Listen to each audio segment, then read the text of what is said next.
It will. Fabulous. Hello, everyone. It's so lovely to see you all here. And to those who are watching the recording later, welcome as well. I'm Dr. Helen Berrence. I'm a senior lecturer in the School of Government and International Relations at Griffith University in Brisbane. And Brisbane is located on the unceded lands of the Turrbal and Yagara peoples. And I would just like to start by paying my respect to the elders of the First Peoples of the lands that I live and work on, and to acknowledge that these have always been places of teaching and learning, and to extend that recognition and respect to the traditional owners of the lands you might be joining us from today as well. I am really thrilled to be hosting, chairing, facilitating this session. This is the third of our brown bag series for the volume Youth Leading Change, Emerging Sites of Knowledge in Peace and Conflict.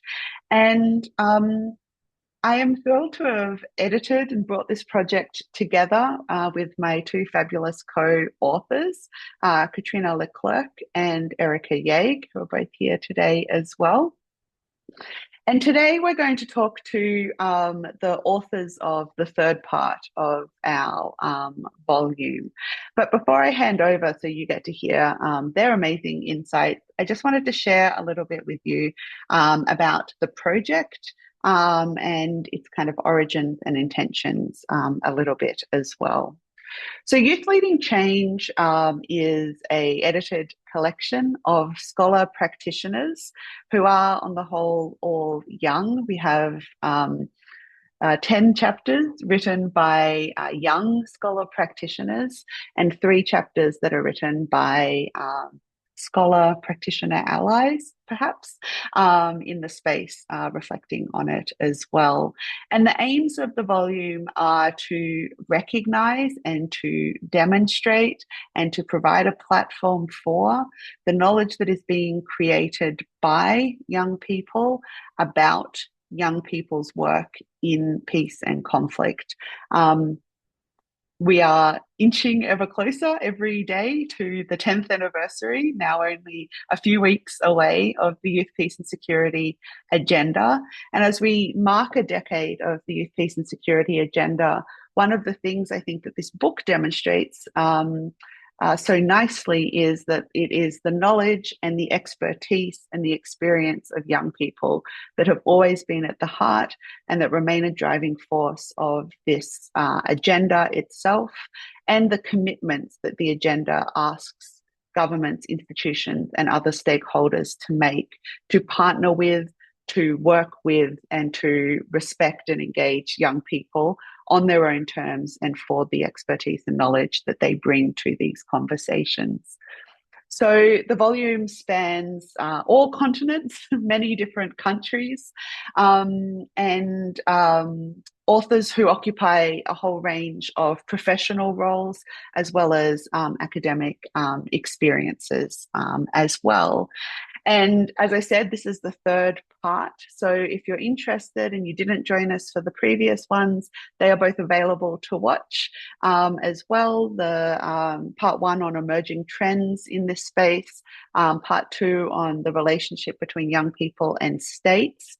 And this part today, wherever you may be, which focuses on regional perspectives. So what does it mean to think about young people as leaders for peace and security, for positive change in the world, from regional perspectives, whether that's engaging with regional organizations, network and working across regions themselves, and pushing change in that space as well. So we are joined by several of our fabulous authors from this section. We are hopeful also that Simone may be able to join us, but we're aware she's got some internet challenges, as is often the case in the places and contexts where many of our authors work. And so we will add her contribution to the recording, but encourage you very much to read her chapter if she is not able to make it to the live session as well. So this part of the book contains 4 chapters. So 3 chapters that are authored by our young scholar practitioners and a reflection chapter as well. And so what I would like to do is for me to stop talking, because you're not here to hear from me, and to hand it over for the first part, the substantive part of this conversation, to our authors. So I would like to kick us off by starting with chapter 11, which is the first chapter of this part, which is co-authored by Lynn Nong and Erica Ye, and is called Young People Shaping Southeast Asian Peace. So Erica, can I hand over to you for a few minutes to give us an insight and overview on what your chapter tells us? Thank you so much, Helen, and it's super great to be part of this discussion. So for our chapter, Lynn and I really draw to our own experiences, as we are both practitioner and also scholars who work within the peace and security area. And for living, studying, and working within the region, we thought that we'd draw from more of our reflexive perspectives and how we work and lived and grew up in the region.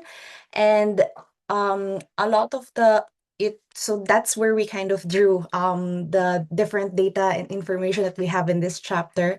We looked at it within a feminist peace lens as well, and also kind of really talked about how the intersectionality of young people within Southeast Asia is.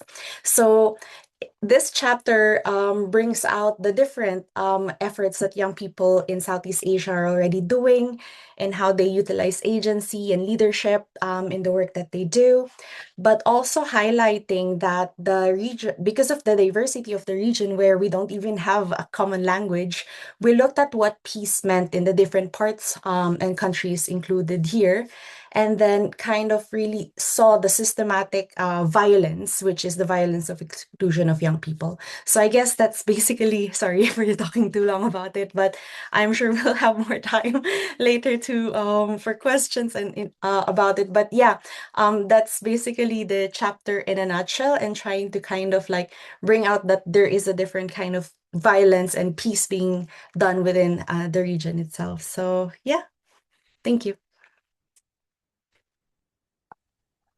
Thanks so much, Erica, for that insight. And I think what's so valuable, particularly for your chapter, is that we often don't think about Southeast Asia as a space for these kinds of conversations. And I think it has been a region that has been overlooked in the early years of the youth, peace and security agenda itself. So it's really brilliant to see this chapter spotlight what is going on, the unique challenges, but also the shared challenges, and also to know that things are starting to move and this is starting to be more recognition in the region as well for the agenda, as well as the work that young people are doing. So thank you so much. And yes, we will return and definitely have chance for questions. And I also encourage at any point, if people do have questions, please feel free to put them in the chat and we will come to them in the later part of our time together as well. So thanks so much, Erica. So I now want to hand over to Kaleem Ali. So Kaleem is one of the 2 authors of Chapter 12, along with Lani Anaya. And Chapter 12 is called Generation Peace, Youth-Driven Solutions for Security in Latin America and the Caribbean. So other side of the world now, we go to sunny and warm Trinidad and Tobago. Kaleem, would you like to share with us the contributions of your chapter and some reflection? So, Helen, and let me thank you firstly for the opportunity to be here and to be able to participate in this discussion this morning. So I have to give a bit of context into how Lani and I even met, because it is driven in that YPS, or Youth Peace and Security framework. So I had enrolled in UNAOC, or United Nations Alliance of Civilizations, training program for young peace builders in Latin America and the Caribbean last year. And I was accepted into the program, and Lani was one of the trainers for said program. And so over the year, we had a lot of interaction with each other, both online and in person, where I learned about the Youth Peace and Security agenda more in depth and from an intergenerational perspective and an intersectional perspective. But my own experience in YPS up to that had been very limited to work that I had done with UNESCO, which was really about trying to introduce this YPS agenda into the Caribbean. Something that our chapter does is make it clear that Latin America and the Caribbean, though we are one region, are two different stages of development, for lack of a better term, when it comes to the YPS agenda. Whereas Latin America has taken a more active approach to YPS initiatives, whether through grassroots advocacy approaches or UN partnerships or UN programs, the Caribbean remains very excluded from the YPS narrative. And so there's a lot of work that needs to be done, and there's a lack of information on anything YPS related in the region other than what you would see from UNESCO. So when Lani was given the opportunity to author this chapter, she reached out to me to ask me to add to the Caribbean perspective, because we always acknowledge and recognize that even though Latin America and the Caribbean is one region, we are two very distinct blocks, so to speak. Latin America is completely different historically, geographically, politically, socially, economically from the Caribbean. And so that reflects into how YPS is received. But in that, and in saying all of that, we also recognized that in marrying our own lived experience and actually getting information from other persons who would have participated in that UNAOC program, we realized that even though we are distinct, the commonalities exist across the board, not just for Latin America and the Caribbean. And so we've recognized that, YPS in our region is very top-down. So it comes from UN agencies, international non-governmental organizations, those types of organizations. But on the ground, governments have not actively taken steps towards integrating YPS into policy, into legislation, whatever the case may be. There has been advancements in the Women, Peace and Security Initiative, even within the Caribbean, but the YPS initiative still remains, or still leaves much to be desired. So we looked at, we talked about recognizing that Latin America and the Caribbean is historically and has always been a zone of peace in terms of when it comes to warfare. But in recognizing that, so peace here is not negative peace, but we have a more, I guess, positive peace approach from the international perspective. But when you dive into each individual country, you realize that there are patterns of violence, and those patterns of violence may differ to international conflict, but they do affect how peace and security operates within this region. And we continue to see across the region young people be treated as benefactors in peace and security and not as partners in the peace and security approaches. So we talked about, the fact that young people across the region continue to be, ill-informed about YPS. They don't have access to information on it. There's no national or regional action plan. Policy often focuses on, treating young people as something that, or a group that has to be managed as opposed to a group that has to lead or take some sort of initiative in peace and security. And we've also seen, that the barriers of tokenism, punitive security responses, limited funding, NGOization, and exclusion of rural and marginalization youth from any type of discussions on YPS continues to remain pervasive in our region. And that exists around the world. It's not something that is unique to us, but it is definitely something that, stands out. So that's some of the insight that I could give into the chapter. And, I look forward to the rest of the discussion.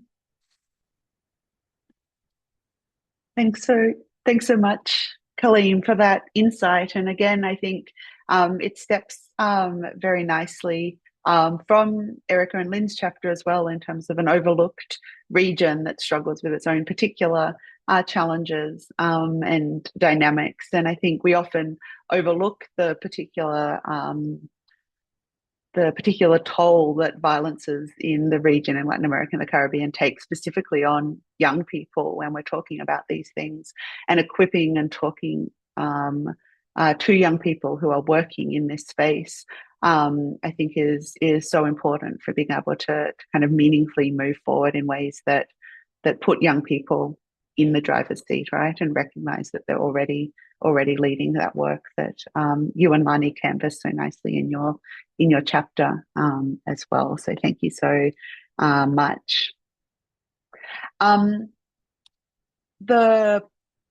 I've lost my numbers. 13th chapter is by Simone Diouf. And as I mentioned at the start, while we're hoping she was able to join us, the challenges of connectivity have prevented her from being able to be here. But I strongly encourage you to also read Simone's chapter, which looks particularly at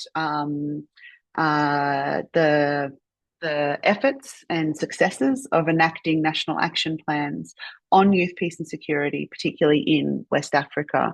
And Simone is a young Senegalese woman who is the African Union Youth Ambassador for Peace for the region. So she has a very particular and unique insight into the mechanisms and the processes that have gone into trying to get this agenda formalized in this way in the region, and balancing those commitments and approaches as a young woman peace builder as well in that space. So as I mentioned, we will ask Simone to contribute a recorded segment and add it to this recording so you can hear from her directly.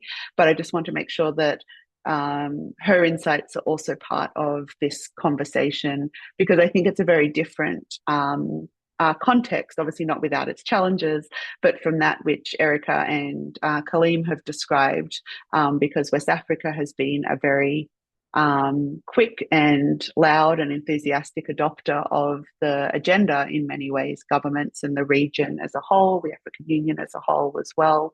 And so the context and challenges, I think, pose a really interesting contrast in some ways, but also shared challenges and the same kinds of issues that young people face in trying to get governance institutions, particularly those at regional levels, to pay serious attention to this.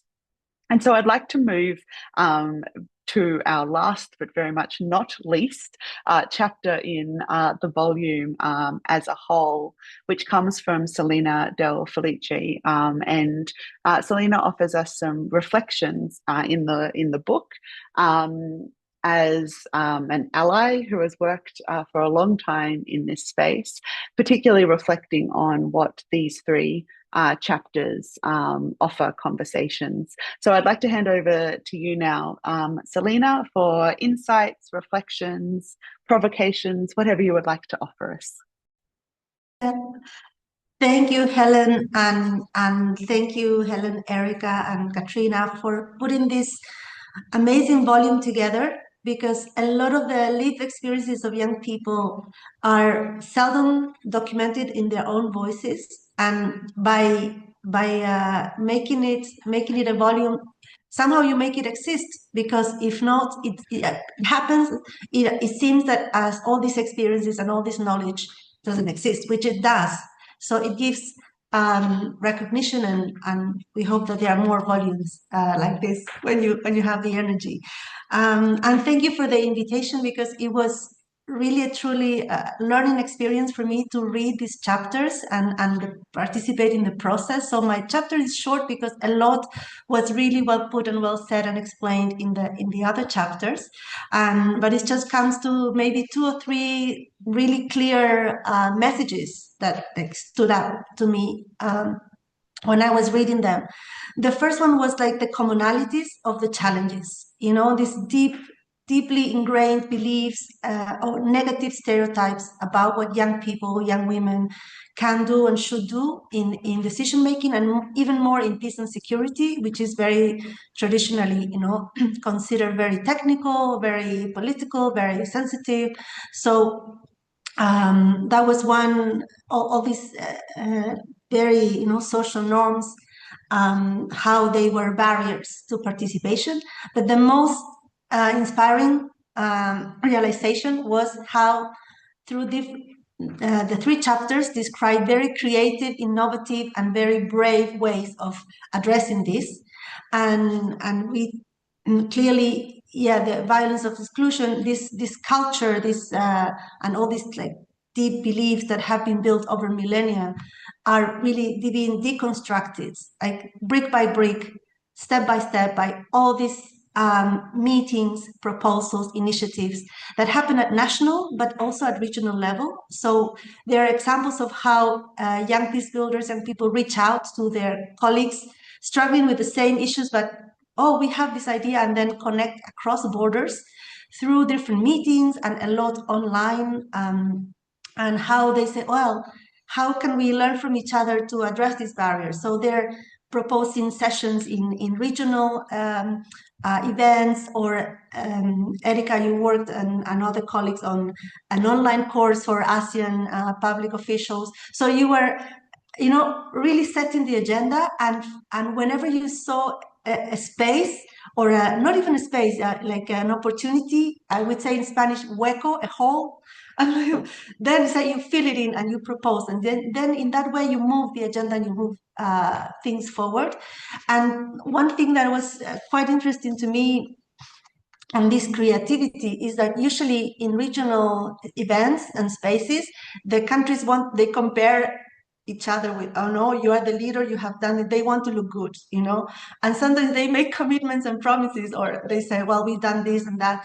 And then young people, and through networks and through follow-up, they say, well, you made this statement, you made this declaration in this very nice event, and what is happening at national level. So this relationship between the national space and the regional space, how that was used to synergize, to say, okay, well, there is an agreement, or there is momentum at regional level, let's follow up nationally and do our homework. So these are some of the things, but there were many, many very specific examples of how young people supported each other, inspired each other, helped, and this comparison, I wrote, I think it was a healthy comparison, like let's compare to see, well, how we can advance, how we can improve, and how we can help each other. So I found that very beautiful.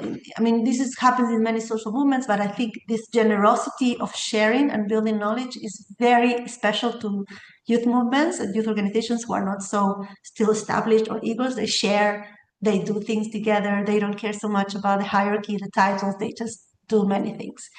These are just some of the impressions. There are many out of the three chapters. So yeah, read them and read the whole volume. Yeah, thank you.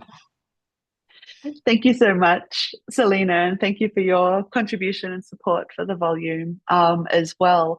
I think that your comments there are really important to reflect on, that the dynamics of the way young people work, without romanticizing it or essentializing it, are different in a lot of ways to those really often fixed and entrenched ways that institutions operate, and that offers a lot of possibilities for the way in which young people can work, but also, as our contributors note, those spaces for friction and challenge, right, and obstacles that may arise.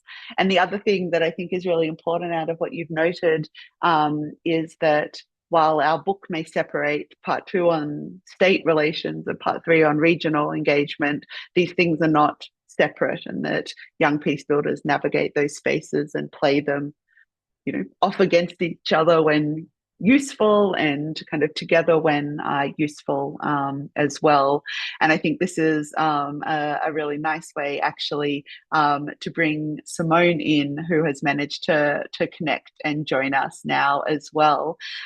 So before I go and open for Q&A, Simone, if you are there, would you be able to share with us briefly a little about your chapter on West Africa and efforts for national action plans, and to tell us a bit more about your own work and what you hope people will get from your volume? Hi, Ellen. Can you hear me? Yes, we can hear you. Okay, thank you so much. I won't be able to open my camera because where I am, internet connection is really bad.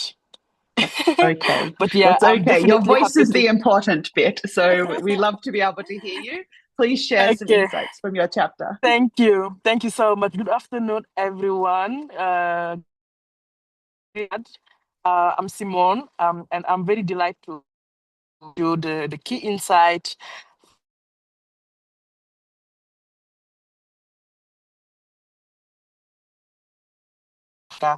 So my chapter is part of this book, this wonderful book.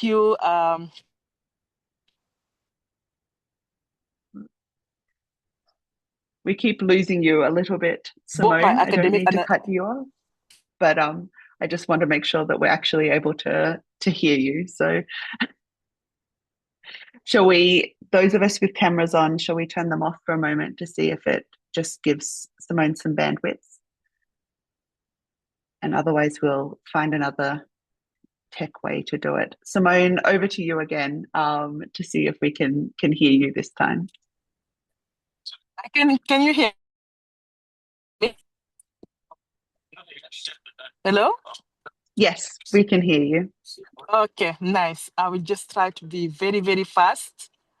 If you can hear me. So I was just saying that I wrote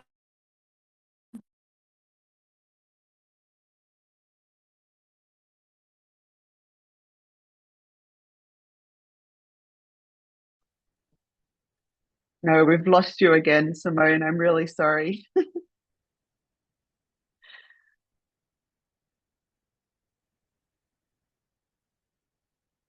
Are you there, Simone? Can you hear me now?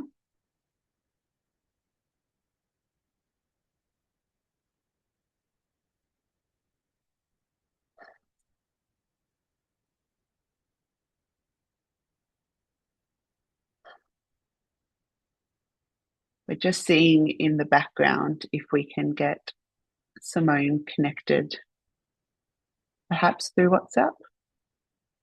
Yeah. Please bear with us. It would be really lovely if we are able to hear from Simone. Excellent. Thank you so much, Katrina. Can you hear me now? Yes, we can. Thank you so much for persisting. Okay, Please tell us about your chapter. So sorry. I'm so sorry. But yeah.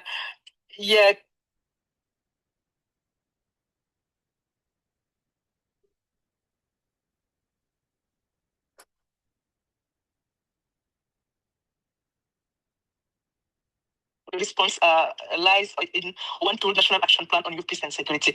So first, I start by unpacking the political and security context in West Africa to really show how insecurity, violent extremism, and socio-economic inequality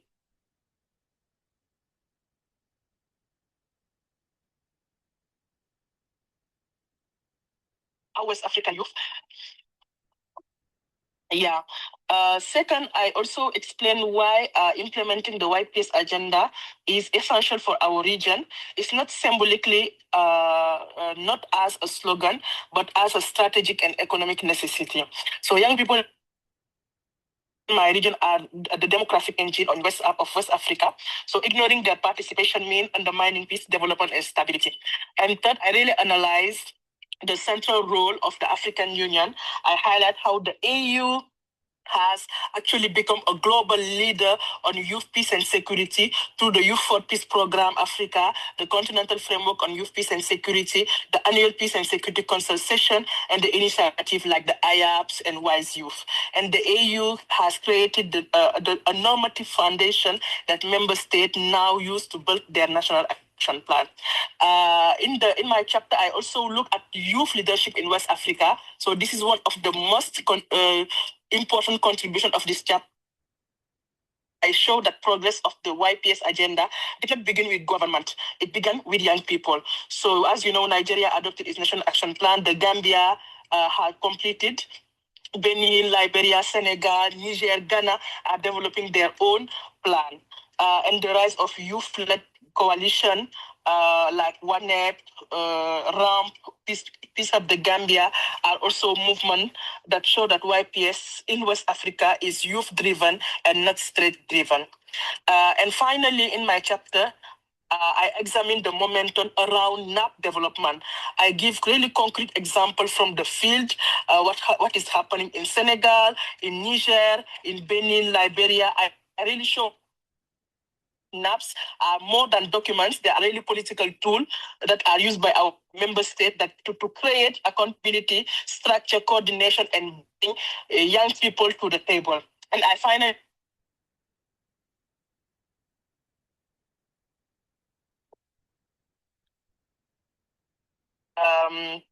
and it is also important. It's also experiencing unprecedented youth mobilization. So that I wanted to show in my chapter.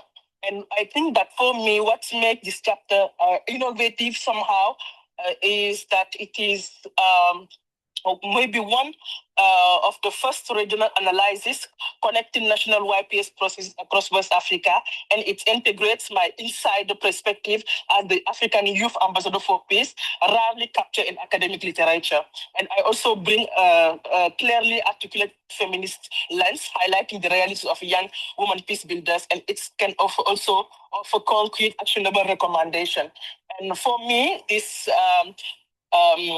book is a really historical, is a historic document that also I'm happy to have been contributed to show that in West Africa is becoming in the continent most of the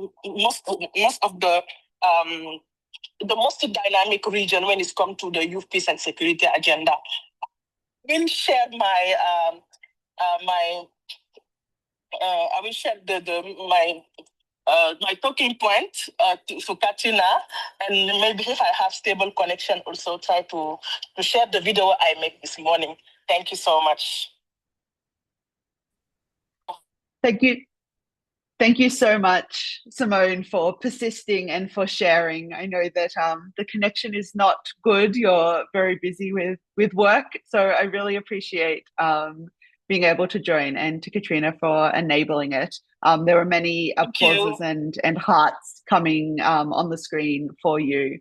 And I think that Simone's insights really tie together very nicely what we've been talking about here, these challenges, these opportunities, but how across the insights from Erica and Lynn's chapter, from Kaleem and Lani's chapter, as well as from Simone, that these efforts and energies come from youth, and youth who persist often in contexts where institutions and states and regions are perhaps reluctant or slow to convince them of the importance and value of young people's not only participation but leadership in these spaces as well.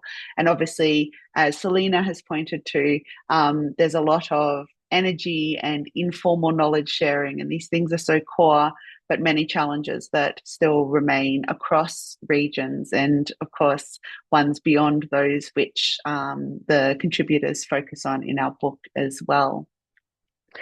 So we have a little bit of time now for some questions for our contributors. Kaleem, if you are available and around and able to put on your camera, please do.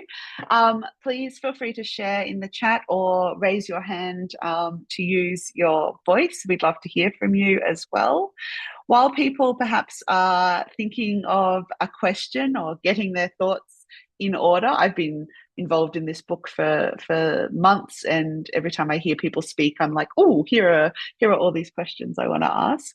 So I'm sure you're putting your thoughts in order as well. But while you do that, there's a question in the chat that actually comes from my fabulous co-editor, Katrina, who is also, again, a scholar practitioner. So in her scholar hat wearing capacity in her doctoral work, Katrina says she interviewed young people who were working both at the national, local level and at the regional or global level. And some of these young people cited the regional level as a strong space of opportunity for YPS, especially in contexts where there was distrust of national governments or inaction from national governments. And so Katrina's question, and I guess particularly for Erica and Kaleem here, is to hear reflections on whether this resonates for you, whether the regional level is a space for perhaps safer, and inverted commas, or potentially more effective advocacy in your different contexts for YPS. Erica, did you have thoughts and wanted to come in on this? Thank you for that question. And this is actually some finding that I have as well within my own research. And a lot of young people really see the regional level as a safe space. But of course, there are also issues where talking within this space also leads to, let's say, when they go back home, like the risk that they have going back home to their country. So there's that general notion, but there also is that space for solidarity that the regional space offer, because you're closer in proximity, but different enough that you'll be able to kind of raise each other's voices. And I know that's the same thing as like other regions as well. So I guess that's the general understanding. It's good, but there should be really systematic protection mechanisms, especially for those young people that are speaking in this level. Thanks, Erica. And I think that that's such an important observation, right? To point out that double-edged sword. That's perhaps too much of a violent metaphor for peace studies people, but the double-edged sword of having that visibility and access to the spaces and the risks that it can bring as well. Colleen, did you want to reflect on this in the Latin American Caribbean context? Sure. I think for the Latin American Caribbean region, it really depends who you are referring to when you speak about the regional level, who is convening the space for these discussions and collaborations and to pursue this YPS agenda. Now, if we talk about it from an intra-regional governance perspective, I don't think personally that is the place, because it's the same players who form the governments in respective countries who then sit at this regional level to collaborate and work together. And so if you are not willing to take action within your own individual country, it's going to be very difficult to then expect these same actors to take some sort of, progressive steps at the regional level, because the YPS movement has to be a grassroots movement for Latin America and the Caribbean. Sadly, that is where we are at, because our region will continue to reaffirm its commitment to certain things, but not actually enact anything in recognition of said commitment. So I think at the regional level, it really depends on who is convening. If we're talking about young people or youth peace and security practitioners across the region coming together to build coalitions, perhaps that then I see value at the regional level. Or if we look at UNESCO or any UN entity that has a YPS mandate, being the convener or the coordinating body to kind of bridge the gap between policymakers, young people, governments, and having a neutral party who has an interest in pursuing that agenda, then fine. But I think if we in the region continue to hold on to hope that our governments or our regional bodies are going to push something forward, we're going to be left on the sidelines while the rest of the world continues to take proactive steps towards the YPS agenda. Yeah, thanks so much, Kaleem. I think this is a really important observation as well. Like, regional actor is not one thing, right? And even in one region, those actors can vary. So I think that highlighting that importance of perhaps building regional coalitions, or whether they're formal or whether they're networks of connections, as a space that perhaps speaks to Katrina's question, while obviously navigating those challenges that when the regional body is made up of the states, how much can you meaningfully push them? Selena, did you want to add anything to this conversation? I think a lot has been said. Maybe is there, I totally supported this question about who is convening, and sometimes the type of organization. So in Latin America and the Caribbean, it's very patchy and it's very ideological. And so we have CELAC, we have Mercosur, we have OAS. So it really depends who's there in the room. And sometimes there's like a international team that has a project, and then they convene something and people feel safe because it's not directly their national representative in the room. And it's like, then there is a space. But yeah, it's really different from AU, or where there is a security, peace and security architecture, which is more established. But so I'm supporting what has been said in the sense that all the informal civil society spaces that have been created around the formal spaces, those are the truly open and learning experiences. So it's around the room, so it's a kind of excuse. They get together and they really speak openly in this kind of more informal spaces. So more or less, I think it has been said. Yeah. Thanks so much for that, Selena. And that's also interesting. We're talking about the ways these levels overlap, and what the role of the international, the global can be, perhaps not only as a space, for advocacy, but also how international actors can act to support activity at other levels, right? Acting as a convener in a regional space, or a facilitator in a national context, or something that helps kind of overcome those as well. So thinking more complexly about the actors here, I think is the takeaway as well in this broader conversation.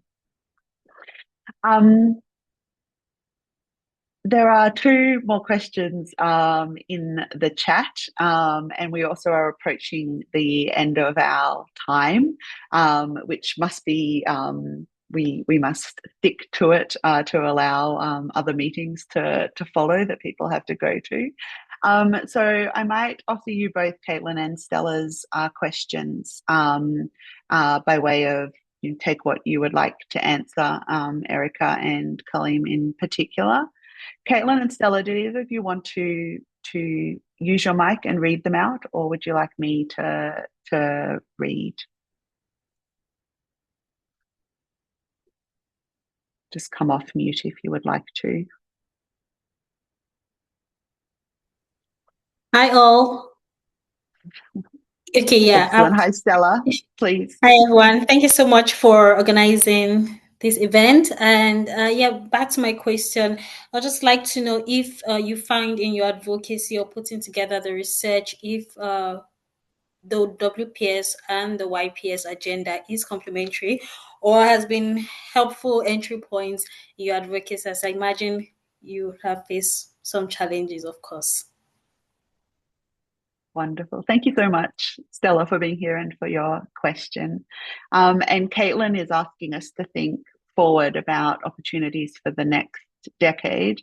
And particularly, I guess, Caitlin, like myself and like Selena, are non-youth in this space, or allies. So what would you like allies to think about. What do allies owe youth peace builders in terms of supporting your work?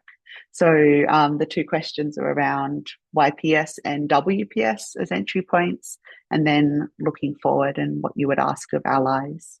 Colleen, would you like to go first? Sure.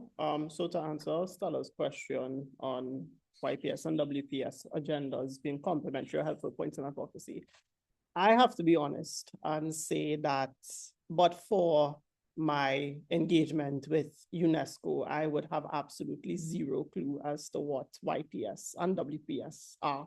And I think that that is true for a lot of the Latin American and Caribbean region, because it is something that we don't have a lot of knowledge on. There's not anything significant on the ground that actively promotes either of these agendas and tries to incorporate young people and young women respectively into these agendas.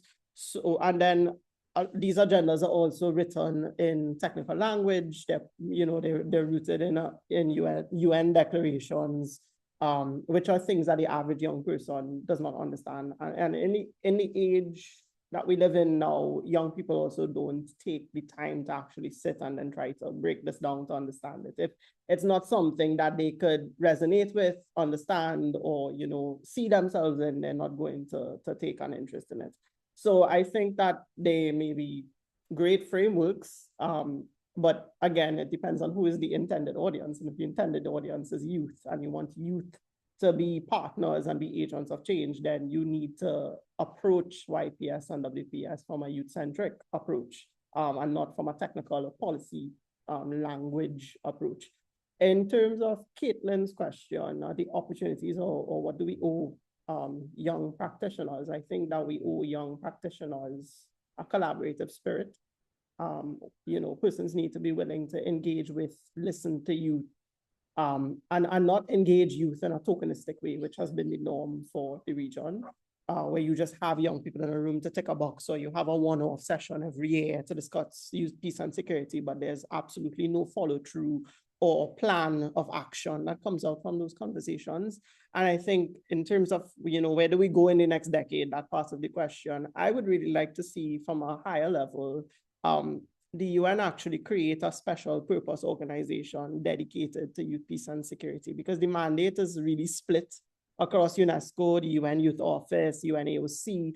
And so even though we're all UN, they're operating in silos and they're approaching YPS in different ways. And so that affects how people actually receive and understand YPS, because if you learn it in one program, it's not going to be the same lens you get it from in another program. So I think where we go from here is the UN itself also recognizing that if we are serious about young people being agents of change in peace and security, then perhaps we need a special branch to coordinate YPS for the entire world and create regional groups to promote coalitions, building and youth resourcing and that type of thing. Thanks so much, Kaleem.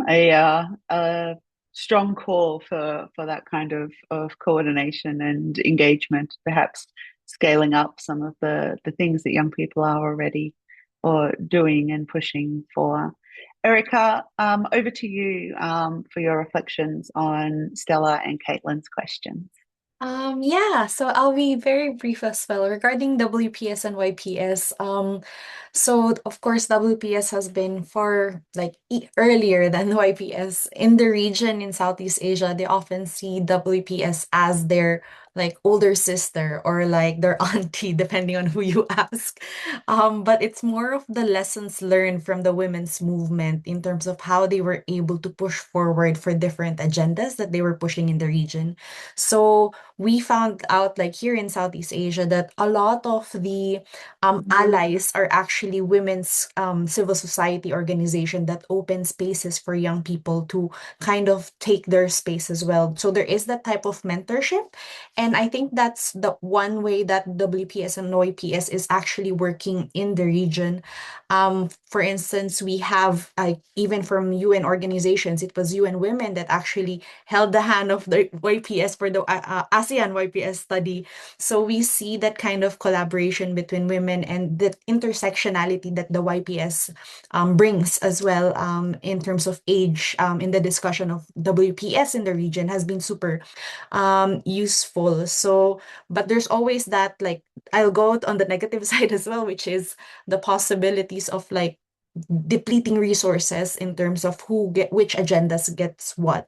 So yeah, that's one side note. And then lastly, on Caitlin, yeah, similar to what Kalim said, it's the space and the flexibility to actually meaningfully partner with young people, be it in contracts, be it in, organizations working together, even the funding mechanisms, having flexible funding for young people to be able to access those kinds of things is, like, I feel really important that we continue advocating for within these bigger institutions that we're working in, be it academia, UN, or government, or whatever. So yeah, sorry. Thank you.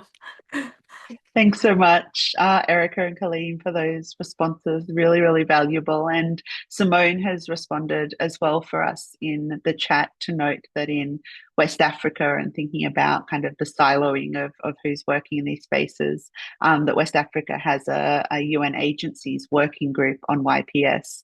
So UNFPA, UNDP, and UNOWAS, who lead and try and coordinate. And so perhaps, again, models for learning across regions in this space as well. So we are, unfortunately, while we could continue this conversation for many, many more hours, we are unfortunately out of time for this session. But I just wanted to close by saying an enormous thank you to the authors who have joined us here tonight, today, for some of you, morning, for those who for sharing your insights and your contributions. And also, as this is the final brown bag, just to say that thanks and admiration is extended to all our contributors.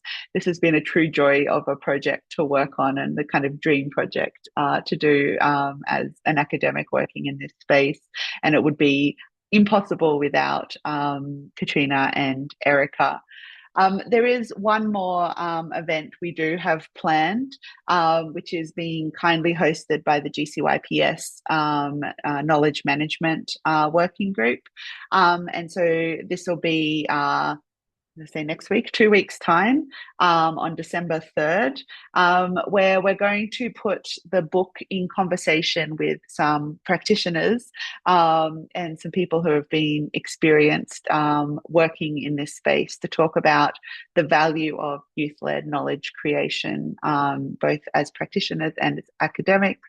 And in that space of the hybrid identity as well. So please do join us for that. And you can find more information about the book and recordings of all the brown bag sessions at the link in the chat as well. So thank you so much for taking the time. Thank you to our authors, and have a very safe, joyful day.